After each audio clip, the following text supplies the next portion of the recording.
الحمد لله رب العالمين، والصلاة والسلام على أشرف الأنبياء والمرسلين وعلى آله وأصحابه أجمعين. فقد قال الله تعالى في القرآن الكريم: والفرقان الحميد. فأعوذ بالله من الشيطان الرجيم. بسم الله الرحمن الرحيم. يا أيها الذين آمنوا توبوا إلى الله توبة نصوحا عسى ربكم أن يكفر عنكم سيئاتكم ويدخلوكم جنات تجري من تحتها الأنهار. وقال النبي صلى الله عليه وسلم: سيد الاستغفار اللهم أنت ربي لا إله إلا أنت خلقتني وأنا عبدك وأنا على عهدك ووعدك ما استطعت أعوذ بك من شر ما صنعت أبوء لك بنعمتك علي وأبوء لك بذنبي فاغفر لي فإنه لا يغفر الذنوب إلا أنت.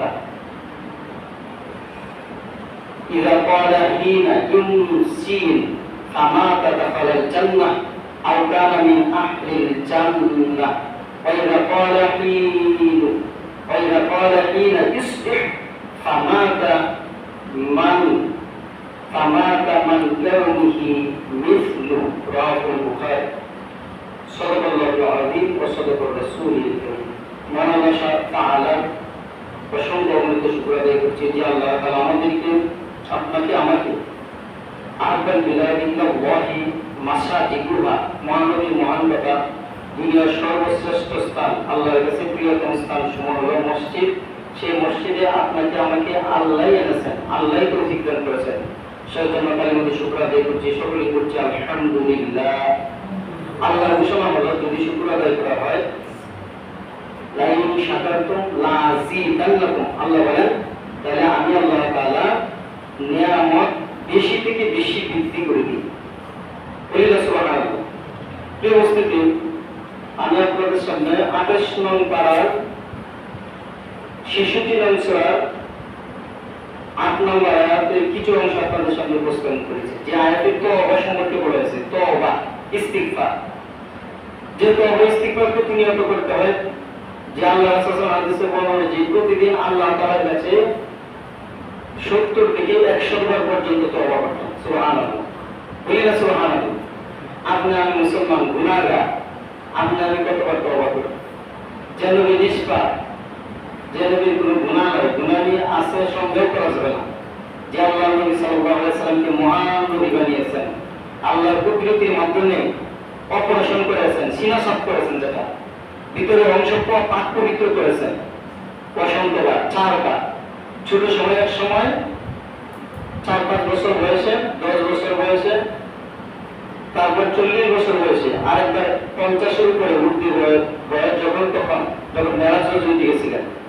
বারে বারে সিনা সাফ কত শর্ত হলো, আল্লাহ তাআলা কি বুঝাতে যাচ্ছেন যে এই নবীকে যে মহান নবী বানাবেন, নিষ্কলুষ, যার মধ্যে কোনো পাপের আশ্রয় নাই, নিষ্পাপ বানাবেন, সেটা আল্লাহ তাআলার পক্ষ থেকে ফয়সালা। বলি না সুবহানাল্লাহ। আলাম নাশরাহ লাকা সাদরা, আমি কি আপনার এই সদর পক্ষে সিনা উন্মোচিত করি নাই? সূরা নাশরাহ তে বলছেন। প্রিয় উপস্থিতি, সে আল্লাহ রাসূল সাল্লাল্লাহু আলাইহি ওয়াসাল্লাম তওবা করতেন। আপনার আমার তওবা করতে হবে, জরুরি মনে করতে হবে। কারণ কোন সময় আপনার আমার কাছে আল্লাহর পক্ষ থেকে নির্ধারিত আজরাইল আয়েশা পড়ে মৃত্যু দুনিয়া লীলা করে শেষ হয়ে যায়, আল্লাহর কাছে সাড়া দিতে হয়, সেটা আল্লাহ ছাড়া কেউ জানে না। এই জন্য তওবা করতে হবে। আল্লাহ তাআলা ঘোষণা দেন সূরাতুল তাহরিমে যে হে মুমিনরা, হে বিশ্বাসীরা, খ্রিস্টান, বৌদ্ধ, ইহুদি, নাসারা নয়, যারা ঈমান আনছে তাদের সম্পর্কে আল্লাহ বলেন ইয়া আইয়ুহাল্লাযীনা আমানু, এর অর্থ হলো হে ঈমানদারেরা, হে বিশ্বাসীরা, হে মুমিনরা, তুবু ইলাল্লাহি, তোমরা তওবা করো। তুবু ইলাল্লাহি, আমরা মনে করি তওবা, আস্তাগফিরুল্লাহি লা ইলাহা ইল্লা হুয়াল হাইয়ুল কাইয়্যুম ওয়া আতুবু ইলাইহি, তওবা করা যায়। কিন্তু তওবার মূল অর্থ হলো নিজেকে শুধরানো, নিজেকে শুধরানো, সঠিক রাস্তা ফিরে আসা, ভুল রাস্তা পরিহার করা। আল্লাহ বলেন তুবু, অর্থাৎ তোমরা তওবা করো, ফিরে আসো ইলাল্লাহি, আল্লাহ তাআলার দিকে। আল্লাহ বলেন তাওবাতান নাসুহা, সেই তওবাটা হবে খালেস দিলে, একনিষ্ঠতার সহিত, সঠিক তওবা। আপনার আমার মনে কি ধারণা, এখন আস্তাগফিরুল্লাহ বললাম, আল্লাহর কাছে মাফ চেয়ে নিলাম, কিন্তু মনে আরেকটা নিয়ত আছে যে মাত্র ভুলটা করছি, তওবা করি, কিন্তু তওবাটা পরিপূর্ণভাবে আমার অন্তর স্বীকৃতি দিতেছে না, অর্থাৎ সঠিকভাবে তওবা নয়, যে আমি সুযোগ পাইলে করি কিনা জানা নাই, এটা সঠিক তওবা হবে না। অন্তরের স্বীকৃতি মানে দৃঢ়ভাবে, খালেস সহিহতে, যে আমি যে পাপটা করছি বুঝলাম বা অন্যায়, সেটা করবই না, ভবিষ্যতের পরিকল্পনা, সেই মন মানসিকতা নিয়ে যদি তওবা করা হয়, আল্লাহ ঘোষণা দিতেছেন যে তাওবাতান নাসুহা, খালেস দিলে সঠিক সহি তওবা করো। আসা রাব্বুকুম আইয়ুকাফিরা আনকুম সাইয়্যাতিকুম, দেখেন আল্লাহ কত দামি কথা বলেন। যদি সেই সঠিক তওবা তোমার হয়ে যায়, একনিষ্ঠতার তওবা যদি তোমার হয়ে যায়, তাহলে আশা করা যায়, আমি আশা করতেছি রব আমি আল্লাহ তাআলা আইয়ুকাফিরা আনকুম সাইয়্যাতিকুম, আমি তোমাদের অপরাধ সমূহ, অন্যায় সমূহ যত আছে সমস্ত কিছু আমি মুকাফিরা, ইকাফিরা, অর্থাৎ সব কিছু মিটিয়ে দিব, কাফারা হয়ে যাবে, সব পাপ আমি আল্লাহ তাআলা রব্বুল কারীম মাফ করে দিব। বলেন সুবহানাল্লাহ, ঘোষণা আল্লাহ সূরা তাহরিমের আয়াত। আল্লাহ বলেন ইউদখিলুকুম ওয়ায়ুদখিলাকুম, যে জান্নাতিন তাজরি মিন তাহতিহাল আনহার, শুধু তোমাদেরকে মাফ করে দেওয়া সেটা নয়, ইউদখিলাকুম, এবং তোমাদেরকে দাখিল করা হবে, তোমাদেরকে প্রবেশ করা হবে, সেটা হলো মহান সম্পদ, মহান দামি দৌলত, মহান স্বাচ্ছন্দ্যের স্থান, আনন্দের স্থান, সুখ বিলাসবহুল স্থান, সেটা হলো জান্নাত। বলেন সুবহানাল্লাহ। আল্লাহ বলতেছেন জান্নাত তাজরি মিন তাহতিহাল আনহার, যে জান্নাতের তলদেশে, পাদদেশে নহরসমূহ প্রবাহিত হইতে থাকবে। সুবহানাল্লাহ। দুধের নহর, শরবতের নহর, পানির নহর, সেগুলো আপনার আমার যেটাই ভালো লাগে সেগুলো গ্রহণ পান করা যাবে। আল্লাহর ঘোষণা। বলি তো দেখি, বলেন তো দেখি, যে আল্লাহ তাআলা বলতেছেন তওবার মাধ্যমে গুনাহ মাফ হয়, যে আল্লাহ তাআলা বলতেছেন খালেস সঠিক তওবার মাধ্যমে আমি অন্যায় সমূহ মাফ করে দিব, মিটাইয়া দিব, আর এই তওবার মাধ্যমে, সঠিক তওবা তোমাদের মাধ্যমে, এই মুমিনরা তোমরা যদি সঠিক তওবা করতে পারো, তাহলে তোমাদেরকে জান্নাত দান করব। বলিয়া সুবহানাল্লাহ। আপনার আমার মূলত আসল চাই হলো গুনাহ মাফ এবং জান্নাত।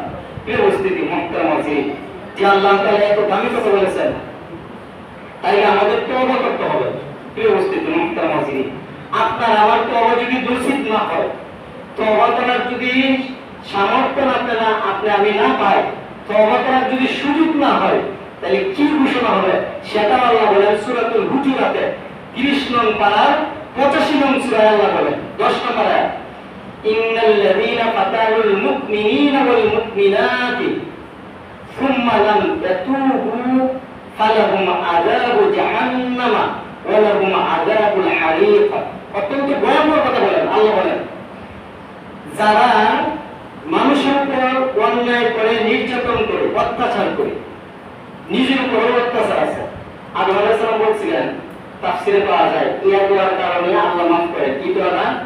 আল্লাহ বলেন, নবী বলতেছেন আদম আলাইহিস সালাম যে রব্বানা, হে আমার রব, যালামনা, আমি নিজের উপর অত্যাচার করে ফেলেছি, জুলুম করে ফেলেছি, আনফুসানা, নিজের উপর, রব্বানা যালামনা আনফুসানা, পরে কি ওয়া ইল্লাম তাগফির লানা ওয়া ইল্লাম তাগফির লানা অর্থ হলো হে আল্লাহ আমি যে জুলুম করেছি অত্যাচার করেছি নিজের উপর সেটা যদি আপনি আমাকে ক্ষমা না করেন মাফ না করেন ওয়া ইল্লাম তাগফির লানা ওয়া তারহামনা আপনি আমার প্রতি যদি দয়া না করেন লানাকুনান্না মিনাল খাসিরিন ক্ষতিগ্রস্ত যারা জাহান্নামী হবে যারা বিপদগ্রস্ত যারা তাদের মধ্যে আমি নবী হয়ে যাব। দেখেন তাফসীরে রয়েছে যখন কায়মুনকে নিজের অত্যাচারের কথা স্মরণ করলো এই নবী নিজের ভুলের কথা স্মরণ করলো ভুল হইতে পারে কিন্তু সকল ভুলের পাপ নয় এটা অনেক ব্যাখ্যা তাহলে আদম আলাইহিস সালাম যে ভুলটা করেছিলেন সেটার জন্য আল্লাহর কাছে তওবা করেছেন নিজের অনুশোচনের জন্য নিজের অত্যাচারের জন্য পাপের জন্য আল্লাহর কাছে বলেছেন। আরেক ব্যাখ্যায় পাওয়া যায় আল্লাহ তাআলা জান্নাতের মধ্যে একটা জায়গায় লেখা আছে লা ইলাহা বলেন লা ইলাহা ইল্লাল্লাহু মুহাম্মাদুর রাসূলুল্লাহ পবিত্র কালিমা লেখা। আদম আলাইহিস সালাম বলেন হে আল্লাহ আমি দুনিয়াতে প্রথম মানব প্রথম নবী আপনি বানাইলেন কিন্তু জান্নাতের মধ্যে আপনার নাম আল্লাহর নাম তো প্রথমে লা ইলাহা ইল্লাল্লাহ মানে আল্লাহ ইল্লাল্লাহ আল্লাহ ছাড়া তাহলে আপনার নামের পাশাপাশি মুহাম্মদ আমাদের নবীর নাম কি বলেন মুহাম্মদ সাল্লাল্লাহু আলাইহি ওয়াসাল্লাম ওটা হলো মূল নাম নবীর নাম জান্নাতে না আকাশবাসীর কাছে ফেরেশতাদের কাছে নবীর নামটা আহমদ হিসেবে পরিচিত মুহাম্মদ শব্দটি প্রশংসিত কিন্তু আহমদ শব্দটি অধিক প্রশংসিত যে প্রশংসার যোগ্য আর দুনিয়াতে আর কেউ নাই সেটা শুধু একজনের অধিকারী তিনি হলেন আমাদের নবী মুহাম্মদ সাল্লাল্লাহু আলাইহি ওয়াসাল্লাম। ইয়া আল্লাহ আপনার নামের পাশে এই মুহাম্মদ নামটা উল্লেখ মুহাম্মাদুর রাসূলুল্লাহ ইয়া রাব্বুল আলামিন এত দামি নাম আপনি উপস্থাপন করেছেন লিপিবদ্ধ করেছেন আপনি আমাকে এই নামের উসিলায় একজনকে আপনি পাঠালেন দুনিয়াতে বুঝা যাচ্ছে এই নাম মুহাম্মদ অর্থাৎ উসিলায় আপনি আমাকে মাফ করেন সুবহানাল্লাহ আল্লাহ মাফ করেছিলেন কিন্তু আদম আলাইহিস সালাম কান্নাকাটি করেছিলেন অসংখ্য বছর অগণিত সময় কান্না করতে করতে চোখের তারাতে পানি বের হয়েছিল যাই হোক আল্লাহ মাফ করেছেন তাফসীর কারক বলেন সেটা হলো সেই দোয়া আপনি আমি যদি করতে পারি হ্যাঁ তাফসীরে রয়েছে বুখারীর ব্যাখ্যাগ্রন্থ রয়েছে কেউ যদি দোয়াই করতে না পারে অনেকজন ভুল কথা বলে দোয়াই করতে পারে না তিনবার কুল আল্লাহ করে নামাজ হয়ে যাবে বানানো কথা দোয়া করে কেউ যদি না পারে এই দোয়া যদি পড়ে রব্বানা যালামনা আনফুসানা ওয়া ইল্লাম তাগফির লানা ওয়া তারহামনা লানাকুনান্না মিনাল খাসিরিন নামাজ হয়ে যাবে তো দোয়া তুমি শিখতে হবে আর অনেক দোয়া আছে প্রিয় উপস্থিতি মুহতারাম আযীম যে আল্লাহ বলতেছেন যারা ঈমানদার পুরুষ এবং নারীদের যারা অত্যাচার করেছিল জুলুম করেছিল তোমরা নিজেদের উপর যারা জুলুম করেছিলে অত্যাচার করেছিলে সুম্মা লাম ইয়াতুবু এবং তওবা করার সুযোগ হয় না তওবা করতে পারো না ফালাহুম আযাবু জাহান্নাম তওবা না করার কারণে মৃত্যু হওয়ার কারণে তোমাদের জন্য ভয়ঙ্কর শাস্তি রয়েছে সেটা হলো জাহান্নামের শাস্তি বলেন না নাউযুবিল্লাহ ওয়ালাহুম আযাবুল হারিক সেই শাস্তিটা হবে এত দহন যন্ত্রণা ভয়ঙ্কর কঠিন আযাব আল্লাহ বলেন সূরা আলী ইমরানের 132 নম্বর আয়াত যে ওয়াত্তাকুন নারাল্লাতী ওয়াকুদুহান নাস ওয়াল হিজারা সেই আগুনকে ভয় করো যে আগুনে জ্বালানো হবে ওয়াকুদুহা উত্তপ্ত করা হবে জ্বালানো হবে সেটা হলো মানুষ আর পাথর দ্বারা আগুন জ্বালানো হবে নাউযুবিল্লাহ করি দুনিয়াতে কেরোসিন বা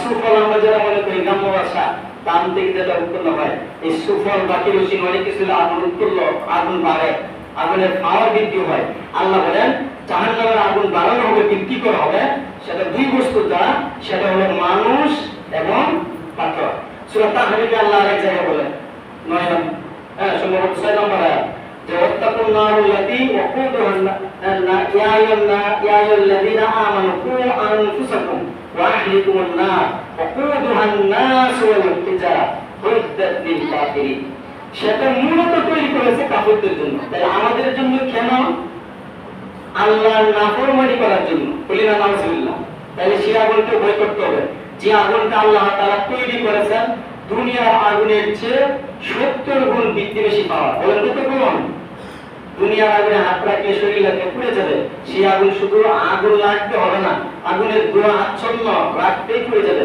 এমনকি শত শত মাইল দূর থেকে আগুনের লালা আগুনের জিহ্বা আপনার টেনে নিয়ে আসবে সেই আগুনটার আপনার আমার শাস্তি বহন করার মতো কোনো শক্তি কি আছে আল্লাহ বলেন ওয়াত্তাকুন নারুল্লাতী ওয়াকুদুহান নাস ওয়াল হিজারা উইদ্দাত লিল কাফিরিন, সেই আগুনকে ভয় করো যে আগুনের জ্বালানি হবে মানুষের মতো। আল্লাহর নবী সাল্লাল্লাহু আলাইহি সাল্লামকে আল্লাহ জানায় দিলেন, এই নবী আপনি ঘোষণা দেন সূরা বাকারার 25 নম্বর আয়াত, ওয়াবাশশিরিল লাযীনা আমানু ওয়া আমিলুস সলিহাতি আন্না লাহুম জান্নাতুন তাজরি মিন তাহতিহাল আনহার। এই নবী ঘোষণা দিয়ে দেন, তাদেরকে সুসংবাদ জানান, যারা ঈমান আনার পরে নেক আমল করবে যারা, তাদের জন্য রয়েছে জান্নাত। বলি না সুবহানাল্লাহ। সূরা বাকারা 25 নম্বর আয়াত। প্রিয় উপস্থিতি, আল্লাহ তাআলা সূরাতুল হুজরাতের 10 নম্বর আয়াতে ভয়ঙ্কর কথা বলেন, যারা তওবা করবে না তাদের জন্য জাহান্নামের শাস্তি। 11 নম্বর আয়াতে আল্লাহ তাআলা বলেন ইন্নাল লাযীনা আমানু, নিশ্চয় যারা ঈমান এনেছে যারা, ওয়া আমিলুস সলিহাতি, এবং নেক কাজ পূর্ণ কাজ করেছে যারা, লাহুম জান্নাতুন তাজরি মিন তাহতিহাল আনহার, তাদেরকে আল্লাহ তাআলা জান্নাত দিয়ে দিবেন, যে জান্নাতের পাদদেশে, যে জান্নাতের পাশে নহর সমূহ বইতে থাকবে। সুবহানাল্লাহ। দুধের নহর, শরবতের নহর, পানির নহর, যে যেটা মন চায় স্বাচ্ছন্দ্যে গ্রহণ করতে পারবে। আল্লাহ তাআলা বলেন যালিকাল ফাওজুল কাবীর, সেটা হবে এক মহান সাফল্য। অর্থাৎ যে ব্যক্তিরা জান্নাতি পাবে সে তো সফলতা লাভ করবে, আর কিছু দরকার নেই। প্রিয় উপস্থিতি মুহতারাম মুসলিম, আল্লাহ তাআলা বলেন তওবা করার মাধ্যমে, তওবা করার মাধ্যমে খাঁটি মুমিন হও। আল্লাহ তাআলা এই সূরায় আরেক জায়গায় বলেন 14 নম্বর আয়াতে, ওয়া হুয়াল গফুরুল ওয়াদুদ, আল্লাহ আমি আল্লাহ তাআলা এমন ক্ষমাশীল, আমি দয়া করে মহব্বত করে ক্ষমা করি। সুবহানাল্লাহ। আল্লাহর কাছে চাইলে বেশি বেশি চাইলে আল্লাহ খুশি হন। বলি না সুবহানাল্লাহ। দুনিয়ার যে কি হোক না কেন, আব্বা আম্মা নিজে জন্মদাতা, তারপরে যখন একাধিকবার বেশি বেশি চাওয়া হয় কোনো বিষয়, অবশ্যই কিছু হলে অসন্তুষ্ট হবেন। যে আল্লাহ আপনি আমার সৃষ্টিকর্তা আল্লাহ তাআলার কাছে চাইলে আল্লাহ খুশি হন। আল্লাহ বলেন ওয়া হুয়াল গফুরুল ওয়াদুদ, আমি এমন আল্লাহ তাআলা যে আল্লাহ তাআলা আমি মহব্বত করে আমি আমার বান্দাদেরকে ক্ষমার ঘোষণা দিয়ে দিই। সুবহানাল্লাহ। সূরাতুল আহজাবের 35 নম্বর আয়াতে আল্লাহ বলেন যে 10 প্রকার মানুষদেরকে আমি ক্ষমা করব, পুরুষদেরকে ক্ষমা করব, নারীদেরকে ক্ষমা করব। এর মধ্যে 1 নম্বর হলো মুসলমান যারা, ইন্নাল মুসলিমিনা ওয়াল মুসলিমাতি, তাহলে মুসলমান আমরা, আপনি আমি, আপনার আব্বা আম্মা, দাদু নানা নানা, আত্মীয় স্বজন, তাহলে সবাইকে আল্লাহ মাফ করেন। সূরা হুজরাতের 35 নম্বর আয়াত আল্লাহ ঘোষণা দেন 10 প্রকার নারীদেরকে আমি ঘোষণা দিয়ে দিলাম তারা ক্ষমাপ্রাপ্ত, 10 প্রকার নারীদের, 10 প্রকার পুরুষদের। আল্লাহ শেষে বলেন আ'তাল্লাহু লাহুম মাগফিরাতান ওয়া আজরান আযীমা, আমি আল্লাহ তাআলার কাছে এই 10 প্রকার পুরুষদের নারীদের জন্য রেখেছি মহান ক্ষমা এবং বিশাল পুরস্কার। বলি না সুবহানাল্লাহ। সূরা 15 নম্বর পারার আল্লাহ তাআলা আরেক জায়গায় বলেন 18 নম্বর সূরা সূরাতুল কাফির যে ইন্নাল লাযীনা আমানু, নিশ্চয় যারা ঈমান এনেছে যারা, ওয়া আমিলুস সলিহাতি, এবং নেক কাজ করেছে যারা, পুণ্যের কাজ যারা করে তাদের জন্য ইন্নালা নুদিউ, আল্লাহ বলেন যারা পুণ্যের কাজ করেছে দুনিয়াতে, আমলের কাজ করেছে ঈমানের পরে, আমলের কাজ নেকের কাজ, আমাদের আমল কোনো আমলে নিষ্ফল হবে না, কোনো আমলে বিফল হবে না, ধ্বংস হওয়ার জন্য দেব না আমি আল্লাহ তাআলা। বলি সুবহানাল্লাহ। যে আল্লাহ বলতেছেন ঈমান আনার পরে নেক আমল করবে যারা, তাদের আমল বিনষ্ট হবে না। সূরা আপনার 15 নম্বর সূরা, 15 নম্বর পারা সূরাতুল কাফির ঘোষণা দেন। আল্লাহ বলেন আজরা মিন আহসানু আমালা, যে তাদেরকে আমি পুরস্কার দেব। মূল কারণ হলো আহসানা আমালা, আমলের মধ্যে সর্বোত্তম দেখাতে হবে, সুন্দর আমল দেখাতে হবে। মানে আমলটা হইতে হবে সুন্দর, যে আমলটা মিল হইতে হবে আপনার আমার দয়াল নবী, মায়ার নবী, সুপারিশকারী নবী, দুনিয়ার শ্রেষ্ঠ নবী, সাইয়্যিদুল মুরসালিন নবী রাসূল কারীম সাল্লাল্লাহু আলাইহি ওয়াসাল্লাম আদর্শ। বলি রাসূল সাল্লাল্লাহু আলাইহি ওয়াসাল্লাম। নবীর নাম পড়লে পরে একবার দরুদ পড়া জরুরি, পরে বারবার দরুদ পড়া সব আছে কিন্তু গুনাহ হবে না, কিন্তু একবার দরুদ পড়তেই হবে। বলেন কি করতে হবে? সূরা আহজাবের 96 নম্বর আয়াতের পড়তে হবে। ইমাম সাহেব মসজিদে সব সময় বলেন ইন্নাল্লাহা ওয়া মালাইকাতুহু ইউসাল্লুনা আলান নবী ইয়া আইয়ুহাল্লাযীনা আমানু সাল্লু আলাইহি ওয়া সাল্লিমু তাসলিমা। এই আয়াতের পড়তে যে নবীর উপর দরুদ পড়া আবশ্যক। প্রিয় উপস্থিতি মুহতারাম আজিজ, যে আল্লাহ তাআলা এত দামি দামি কথা বলেছেন। আরেকটি সূরা আরেকটা কথা শুনুন, আল্লাহ কথা বলতেছে সূরাতুল বাইয়িনাতের আল্লাহ বলেন ইন্নাল লাযীনা আমানু, নিশ্চয় যারা ঈমান এনেছে, ওয়া আমিলুস সলিহাত, পুণ্যের কাজটা যারা করেছে উলাইকা হুম খায়রুল বারিয়া, তারা দুনিয়ার সর্বশ্রেষ্ঠ জাতি। বলি না সুবহানাল্লাহ। আল্লাহ রাসূল সমাজের তাবলীগ জামাতে এই আয়াতটা বেশি বেশি বলেন যে কুনতুম খায়রা উম্মাতিন উখরিজাত লিন-নাস, কুনতুম খায়রা উম্মাতিন, তোমরা খায়রা উম্মত মানে শ্রেষ্ঠ উম্মত। তোমাদেরকে মূলত বানানো হয়েছে, তোমাদেরকে মূলত তৈরি করা হয়েছে মানুষের কল্যাণের জন্য। বলেন কিসের জন্য? আপনার আমার উপকারে আসার জন্য, একজন আরেকজনের কল্যাণের জন্য, উপকারের জন্য। যদি সেটা না হয় তাহলে আপনি প্রকৃত মানুষ আপনি আমি হইতে পারলাম না, আরেকজন উপকারার্থে মানুষ। প্রিয় উপস্থিতি মুহতারাম আজিজ, আল্লাহ আমাদেরকে সঠিক খালেস দৃঢ়তার সহিত তওবা করার তৌফিক নসিব করে সকলে বলে আমিন।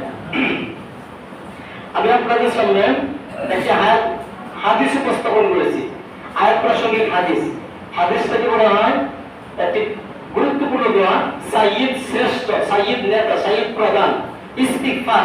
আল্লাহর কাছে কোনো প্রার্থনা যে আপনি আমি চাবো, সেভাবে অনেক নিয়মে পাওয়া চাওয়া যায়। আস্তাগফিরুল্লাহ আল্লাযী, বলেন আমার সাথে একবার, আস্তাগফিরুল্লাহ আল্লাযী লা ইলাহা ইল্লা হুয়াল হাইয়ুল কাইয়্যুম ওয়া আতুবু ইলাইহি লা হাওলা ওয়ালা কুওয়াতা ইল্লা বিল্লাহিল আলিয়্যিল আযীম। সূরা তাহরীমের এই আয়াতটা দ্বারা বোঝা যায় আপনার আমার যদি সঠিক তওবা হয়, খালেস নিয়মে আস্তাগফিরুল্লাহ পড়ি, এটা দ্বারা আল্লাহ তাআলা সমস্ত গুনাহ মাফ করেন। সুবহানাল্লাহ। সে সাইয়্যিদুল ইস্তিগফার, সহিহ বুখারীর প্রথম দ্বিতীয় খণ্ডে 6306 নম্বর হাদিস এবং 23 নম্বর হাদিস আল্লাহ নবী বলেন, যে ব্যক্তি সাইয়্যিদুল ইস্তিগফারটা পড়বে, ইযা কানা হিনা ইয়ামশি ফামাতা দাখালাল জান্নাহ, যে ব্যক্তি সন্ধ্যাবেলা পড়বে, রাত্রিবেলা মারা যাবে, সে ব্যক্তি জান্নাতি হয়ে যাবে। সুবহানাল্লাহ। আল্লাহ নবী বলেন, আওতানা মিন আহলিল জান্নাহ, সে জান্নাতের বাসী অধিবাসী হয়ে যাবে। আল্লাহ নবী বলেন, ওয়াইদা কানা হিনা ইসবিহ, যে ব্যক্তি সকালবেলা সাইয়্যিদুল ইস্তিগফারটা পড়বে, পড়লে কি হবে? ফামাতা, এবং মৃত্যুবরণ করবে, মিন ইয়াউমি মিসলুহু, সে অনুরূপ পাবে। দিনের বেলা যদি পড়ে, সকালবেলা পড়ে, ওই ব্যক্তিটা মারা যাওয়ার পরে জান্নাতের ঘোষণা হয়ে যাবে। সুবহানাল্লাহ।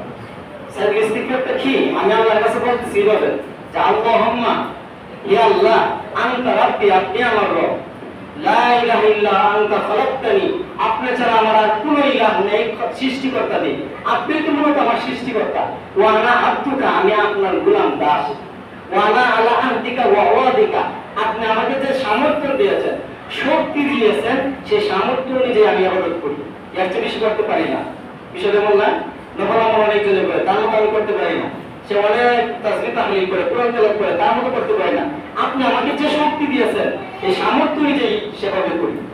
এই দোয়াটা, এই শব্দগুলো যদি উচ্চারণ করা হয়, নবীর ঘোষণা, দামি ঘোষণা, ওই ব্যক্তি জান্নাতবাসী হয়ে যায়। সুবহানাল্লাহ। প্রিয় উপস্থিতি, এখন বর্তমান তথ্য প্রযুক্তির যুগে মোবাইলে সার্চ দিলে বা বললে আপনি আমি লিখতে পারি না, যদি গুগলে বলা হয়, ইউটিউবে যদি স্পিকারে বলা হয় সাইয়্যিদুল ইস্তিগফার আয়েশা পড়বে, যদি বলেন সাইয়্যিদুল ইস্তিগফার পাঠ করতে চাই, সাইয়্যিদুল ইস্তিগফার পড়া, যেটা বলা হয় আয়েশা পড়বে। এই তথ্য প্রযুক্তির যুগে প্রায় 10 বছর 20 বছর আগে সাইয়্যিদুল ইস্তিগফার কি মানুষ শুনছেই না, অনেকজনে জানছে না, অনেক নামাজ, অনেক তাসবিহ তাহলিল, অনেক ইবাদত জানছে না। বর্তমান আধুনিক প্রযুক্তির মাধ্যমে সবাই সবকিছু ইসলামিক দিন, ইসলাম বোঝাও সহজ হয়ে গেছে। বলে সহজ হয়েছে না? আল্লাহ বলেন, ওয়াকুল্লা শাইইন আহসাইনাহু কিতাবা, সূরা নাবায়ের উপরে এই কথাটা বলেন। এই আয়াতটা অনেকজনে বুঝে আসে না, এখন বর্তমান বুঝে আসে। আল্লাহ বলেন, ওয়াকুল্লা, সমস্ত কিছু, শাইইন বিষয়, আহসাইনাহু, আমি আল্লাহ তাআলা রেকর্ড করতেছি। আমি আল্লাহ ভিডিওর মাধ্যমে, ফেরেশতার মাধ্যমে রেকর্ড করতেছি। এই কথাটা বুঝে আসে না, এখন বুঝে আসে যে আল্লাহ তাআলা মানুষদেরকে বুদ্ধি দিয়েছেন, বিচক্ষণতা দিয়েছেন, জ্ঞান দিয়েছেন। বর্তমানে অনেক আবিষ্কার হইল, আমরা এটা সম্ভব মনে করি যে আল্লাহ তাআলা সৃষ্টি করলেন, যে আল্লাহ তাআলা জ্ঞান দিলেন, সে আল্লাহ তাআলার পক্ষে অবশ্যই সম্ভব। বলেছে খবরের মাধ্যমে, কবরে একজন মানুষ যখন মারা যাবে, কবরে জিজ্ঞাসা করা হবে 3টা প্রশ্নের মধ্যে আরেকটা প্রশ্ন হাদিসে আসছে, নবীর ব্যাপারে একটা প্রশ্ন করবে, যেমন নবীটা, এবং বলা হবে ওমান হাজার রাসূল, নবীর চেহারা দেখানো হবে। সম্ভব না? বলেন সম্ভব না? অবশ্যই সম্ভব। দেখানো হলে সে কে? বলেন ওমান হাজার রাসূল, ইমান ব্যক্তি দেখে, ইমানদার ব্যক্তি বলতে পারবে উনি হলো মুহাম্মাদুর রাসূলুল্লাহ সাল্লাল্লাহু আলাইহি ওয়াসাল্লাম। ইমানদার ব্যক্তি ছাড়া যতই প্রশ্ন মহস্ত হোক, যতই প্রশ্ন আবর্ত হোক, কিন্তু পারবে না। ব্যবস্থিত মুহতারাম মুসলিম, তাহলে আসুন, তওবা কখন করব? আর কয়েকদিন পর। তওবা কখন করব? বয়স হইলে পর। তওবা কখন করব? অসুস্থ হওয়ার পর। না না না, এমন কথা বলা যাবে না। তওবা করতে হবে প্রতিনিয়ত, সর্বদাই, সবসময়। উমর রাদিয়াল্লাহু তাআলা বলেন, হে রাসূল, আপনার জন্য আমি পানি নিয়ে আসতেছি, পানি নিয়ে আসতেছি। উমর রাদিয়াল্লাহু তাআলা। ইসলামের সাহাবীদের জীবনী পড়লে অনেক কিছু জানা যায়। আসহাবু কান নুজুম, নবী বলেন আমার সাহাবায়ে কেরামের জন্য আকাশের নক্ষত্রের তারকার মতো। কেউ যদি অনুসরণ করে সঠিক পথ পেয়ে যাবে, কারণ সাহাবায়ে কেরাম নবীকে পুঙ্খানুপুঙ্খভাবে অনুসরণ করতেন। উমর বলেন আপনার জন্য আমি পানি নিয়ে আসতেছি। নবী আদেশ করলেন না, বলতেছেন আপনি শুধু ইস্তেমা করেন, আমি পানি নিয়ে আসতেছি আপনি পবিত্রতার জন্য। উমর রাদিয়াল্লাহু তাআলাকে নবী বলেন, হে উমর, তুমি যে পানি নিয়ে আসবে আমি তোমাকে অর্ডার করব পানিটা নিয়ে আসো। এই নিয়ে আসার আগ মুহূর্ত পর্যন্ত আমি নবী তো গ্যারান্টি দিতে পারি না আমি যে বাঁচবো। সুবহানাল্লাহ, কতটুকু সময়ের গুরুত্ব দিতেন, অত্যন্ত দামি মনে করতেন। আমরা আপনার নবীর উম্মত, শ্রেষ্ঠ নবী, শ্রেষ্ঠ উম্মত, তাই শ্রেষ্ঠ কাজ করতে হবে। আল্লাহ আমাদেরকে শ্রেষ্ঠ কাজ করা, ইমানের উপরে শ্রেষ্ঠ আমল হলো নামাজ। সেই নামাজ ৫ ওয়াক্ত নামাজ জামাতের সহিত মসজিদে তো পড়বই, বাসা এবং পরিবার পরিজনদের সকলকে নামাজের কথা উদ্বুদ্ধ করতে হবে, আহ্বান করতে হবে। ইয়া আইয়ুহাল্লাযীনা আমানু কু আনফুসাকুম ওয়া আহলিকুম নার। আল্লাহ বলেন পরিবার পরিজনকে নিজে বাঁচাও জাহান্নামের আগুন থেকে, পরিবার পরিজন আহাল যারা তাদেরকে জাহান্নামের আগুন থেকে বাঁচাও। আর এই জাহান্নামের আগুনটা মূলত তৈরি করা, মূলত বাড়ানো হবে মানুষ এবং পাথর দ্বারা উত্তপ্ত করা হবে, জ্বলন্ত বাড়ানো হবে, এই আগুনের পাওয়ার দেওয়া হবে। প্রিয় উপস্থিতি মুহতারাম জিনিস, তাই মূলত আমাদের ভয় করতে হবে আল্লাহকে। বলেন কাকে? আল্লাহ। আল্লাহকে যারা ভয় করেন আল্লাহ তাদের জন্য যথেষ্ট হয়ে যান। দুনিয়ার কোনো কিছু তার সামনে পূর্বা নয়, সমস্ত কিছু তাকে মানতে বাধ্য। প্রিয় উপস্থিতি, আমরা আল্লাহর বান্দা, খাঁটি বান্দা হওয়ার তৌফিক আল্লাহ আমাদেরকে নসিব করুক, সকলে বলি আমিন। সর্বশেষে আরেকটা কথা বলতেছি, এটা হলো দাওয়াতি বিষয়। মসজিদে পাওয়া যায় ফজর, বিশেষত আমি মাঝে মাঝে নামাজ পড়লে দেখি সব মসজিদেই নয়, শুধু আমাদের কিছু মসজিদে, প্রায় এই মসজিদেও রয়েছে, মানুষ মুসলিম নামাজে আসে না। আপনাকে মুসলমান, এই মহল্লার সকলে মুসলমান, নামাজে আসি না কেন, নামাজ পড়ি না কেন, সেটা সর্বপ্রথম আল্লাহ প্রথম আপনাকে জিজ্ঞাসা করবে। যারা দাওয়াত দিতেছেন তাদেরকে জিজ্ঞাসা করবে, কিন্তু গালাভাবে খালি তাদেরকে বললেই হবে না।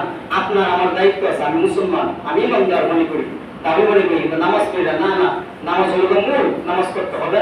৫ ওয়াক্ত নামাজ আদায় করা, মন মানসিকতা আল্লাহ আপনার মনকে লালন করার তৌফিক নসিব করুক, নামাজি হয়ে মৃত্যুবরণ হওয়ার তৌফিক নসিব করুক। আল্লাহ বলেন, মা সালাকাকুম ফি সাকার ক্বালু লাম নাকু মিনাল মুসাল্লিন। যারা জাহান্নামী হবে, জাহান্নামীদেরকে জান্নাতীরা জিজ্ঞাসা করা হবে আজকে জাহান্নামী হওয়ার কারণ কি? তারা বলবেন ক্বালু লাম নাকু মিনাল মুসাল্লিন, দুনিয়াতে আমি মুসল্লি, মুসল্লি নামাজি ছিলাম না। সুবহানাল্লাহ, নামাজ একলা পড়ার মাধ্যমে মুসল্লি নয়, মসজিদে ইমামের পিছনে নামাজ পড়ার মাধ্যমে মুসল্লি। আল্লাহ আমাদেরকে সহি বুঝদান করুক, সকলে বলে আমিন। যারা সুন্নাত নামাজ পড়ে না তারা সুন্নাত নামাজ